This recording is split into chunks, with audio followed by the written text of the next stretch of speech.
Para siswa, selamat pagi. Kita berjumpa kembali dalam pembelajaran kita di semester 2 ini. Di semester 2 ini pembelajaran kita masih harus dilaksanakan secara jarak jauh karena situasi pandemi belum memungkinkan kita untuk bisa berjumpa secara langsung di sekolah. Bagaimana kabar kalian semua? Harapan saya Anda semua baik-baik saja, sehat, tetap semangat, meskipun dalam situasi sulit karena pandemi COVID-19 ini. Dan kita tetap akan melanjutkan pembelajaran kita supaya kita semakin berkembang menjadi pribadi yang baik. Pada pembelajaran agama, lebih menitik beratkan bagaimana kita mengambil nilai-nilai yang penting, yang baik, untuk menjadi referensi dalam kehidupan kita sehari-hari. Karena itu, pada pembelajaran di semester 2 ini, kita masih melanjutkan mengenai pribadi Yesus, dan kita akan lebih mendalami kembali mengenai materi konsekuensi pewartaan Yesus mewartakan kerajaan Allah.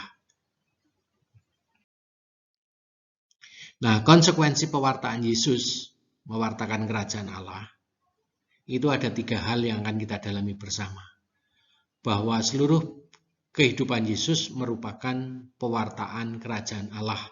Apa itu pewartaan kerajaan Allah? Apa itu kerajaan Allah? Sudah kita dalami beberapa waktu yang lalu. Saya harapkan Anda masih bisa mengingatnya dengan baik. Kerajaan Allah bukan tempat, tetapi adalah suasana. Di mana Allah datang, di mana Allah hadir, maka kita akan mengalami damai sejahtera, ketentraman, kebahagiaan, pengampunan, dan sebagainya. Nah, kita sebagai orang Kristiani, bagi Anda yang Kristiani, atau siapapun juga, sebenarnya juga memiliki hak, memiliki kewajiban pula untuk mewartakan kerajaan Allah. Bila kita kerajaan Allah itu kita pahami secara universal, secara umum. Kita sebagai manusia, pribadi kita sebagai manusia akan menjadi lebih bermartabat kalau kita juga mewartakan kebenaran, kita mewartakan kasih, kita juga membawa pengampunan, kita juga membawa kedamaian bagi setiap orang yang kita jumpai. Nah, di dalam pembelajaran kita ini mengenai konsekuensi pewartaan Yesus mewartakan kerajaan Allah ini, ada 3 hal. Yang pertama, berbagai tanggapan terhadap pewartaan Yesus. Nah, bagaimana orang-orang di sekitar Yesus itu menanggapi pewartaan Yesus itu. Lalu yang kedua, sengsara dan wafat Yesus sebagai penolakan manusia. Jadi bahwa Yesus menderita sengsara wafat di kayu salib itu karena ada beberapa orang menolak terhadap pewartaan Yesus. Dan yang ketiga, kebangkitan Yesus sebagai tanda penerimaan Bapa. Jadi Yesus yang sengsara wafat tidak hanya sampai pada wafat saja, tetapi sampai dengan bangkit. Kalau Yesus yang hanya wafat, hanya sengsara dan wafat saja, tidak sampai dengan bangkit, maka itu bukan Yesus yang diimani oleh orang Kristiani. Yesus yang diimani oleh orang Kristiani adalah Yesus yang sengsara, wafat, dan bangkit setelah kematian. Nah, kebangkitan Yesus ini adalah merupakan penerimaan Allah terhadap apa yang dilakukan Yesus. Nah, ini 3 hal ini yang akan kita dalami bersama. Semoga dari pendalaman kita mengenai konsekuensi pewartaan Yesus ini menjadi kita dapat mengambil maknanya sehingga menjadi referensi bagi kehidupan kita sehari-hari. Bagaimana kita mewujudkan juga kerajaan Allah, meskipun kita mungkin bukan orang Kristiani. Jadi Yesus yang akan kita pelajari pada kesempatan ini bukan Isa Al-Masih ya, tapi Yesus Kristus. Saya katakan bahwa Isa Al-Masih itu bukan Yesus. Kalau Anda mendengar kata Isa Al-Masih itu cerita yang mungkin mirip dengan Yesus, tetapi itu bukan Yesus karena di sana tidak diceritakan bahwa Yesus itu menderita sengsara, Yesus itu tidak wafat, dan Yesus juga tidak bangkit. Tetapi yang sengsara dan wafat di sana mengenai cerita mengenai Isa Al-Masih adalah Yesus itu digantikan oleh orang lain. Nah, maka yang kita pelajari di sini Yesus, saya lalu perlu juga menyimpulkan bahwa yang kita pelajari Yesus di sini bukan Isa Al-Masih. Nah, Yesus yang kita pelajari adalah Yesus yang menderita sengsara, wafat dan bangkit dari kematiannya, bukan orang lain. Nah, ini mari kita lanjutkan pembahasan kita.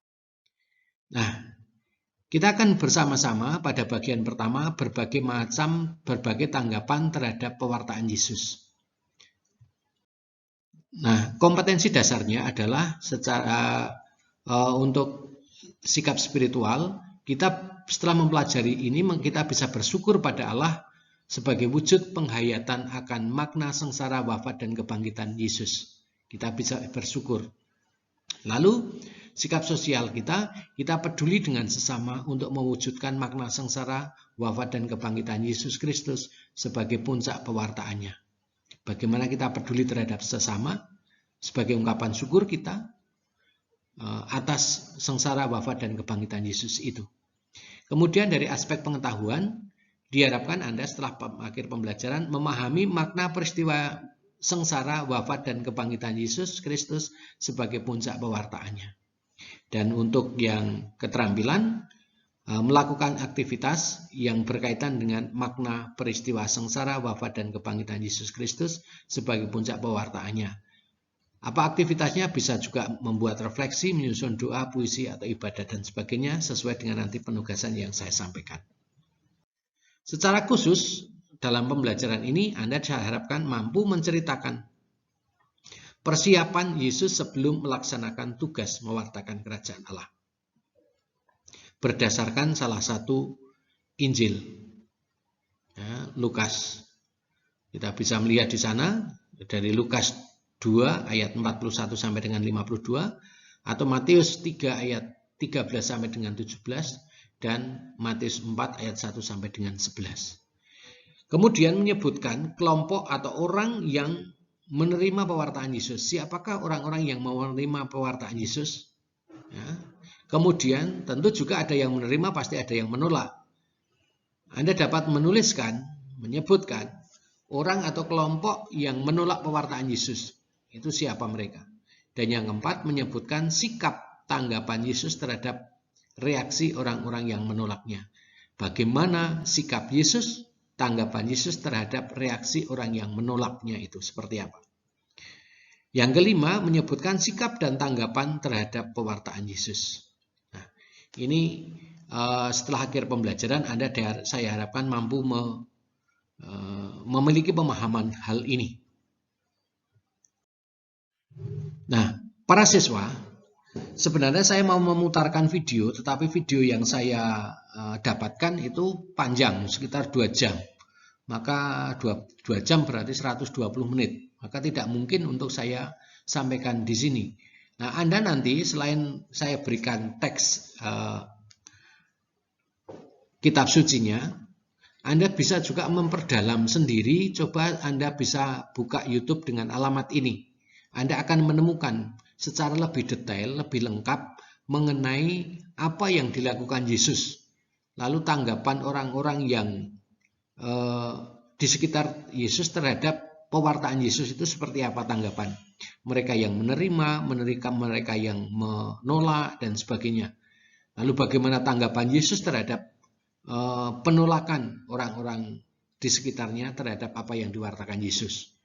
Nah, maka dari itu, untuk mendalami ini, silakan nanti Anda bisa melihat film ini di YouTube itu, Anda bisa melihatnya. Lalu di dalam pembelajaran ini juga nanti setelah slide ini saya tampilkan beberapa teks kitab suci tadi untuk membantu Anda mendalami, menjawab dulu sebelum saya memberikan penjelasan lebih detail mengenai materi ini.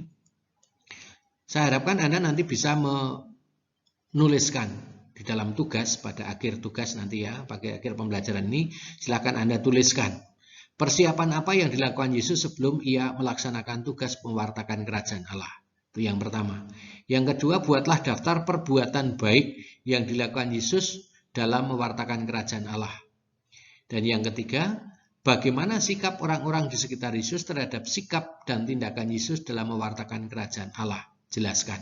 Nah, tolong Anda 3 pertanyaan ini Anda kerjakan dulu, lalu Anda kirim sebagai awal pemahaman.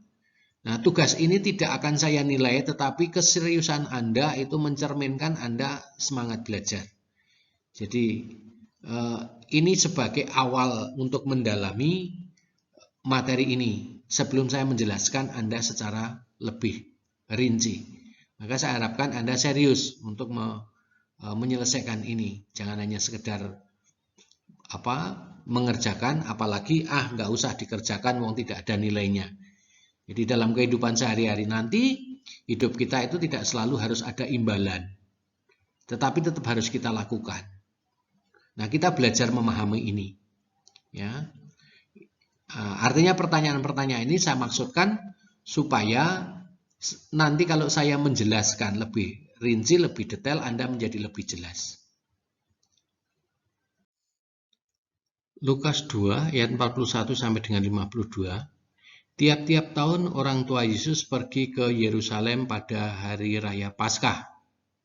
Ketika Yesus telah berumur 12 tahun, pergilah mereka ke Yerusalem seperti yang lazim pada hari raya itu. Sehabis hari-hari perayaan itu, ketika mereka berjalan pulang, tinggallah Yesus di Yerusalem tanpa diketahui oleh orang tuanya. Karena mereka menyangka bahwa ia ada di antara orang-orang seperjalanan mereka, berjalanlah mereka sehari perjalanan jauhnya, lalu mencari dia di antara kaum keluarga dan kenalan mereka. Karena mereka tidak menemukan dia, kembalilah mereka ke Yerusalem sambil terus mencari dia. Sesudah 3 hari mereka menemukan dia dalam bait Allah. Ia sedang duduk di tengah-tengah alim ulama sambil mendengarkan mereka dan mengajukan pertanyaan-pertanyaan kepada mereka. Dan semua orang yang mendengar dia sangat heran akan kecerdasannya dan segala jawab yang diberikannya. Dan ketika orang tuanya melihat dia, tercenganglah mereka. Lalu kata ibunya kepadanya, "Nak, mengapa engkau berbuat demikian terhadap kami? Bapamu dan aku dengan cemas mencari engkau." Jawab Yesus kepada mereka, "Mengapa kamu mencari aku? Tahukah kamu bahwa aku harus berada di dalam rumah Bapakku?" Tetapi mereka tidak mengerti apa yang dikatakannya kepada mereka. Lalu ia pun pulang bersama mereka ke Nazaret, dan ia tetap hidup dalam asuhan mereka. Dan ibunya menyimpan semua perkara itu dalam hatinya.